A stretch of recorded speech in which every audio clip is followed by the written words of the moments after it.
In this Sunday's Gospel reading, we continue to hear from the Bread of Life discourse in John's Gospel.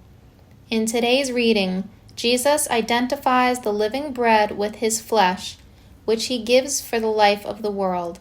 In other words, he identifies this bread with the sacrifice he will make on the cross for you and for me.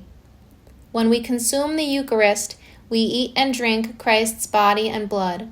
We take into our bodies the death and resurrection of Christ, our salvation. When we eat Christ's flesh and drink his blood, we are not simply reminded of his death on the cross, we partake of it. When we are baptized, we receive new life in the Spirit as sons and daughters of God. But this life in the Spirit must be sustained.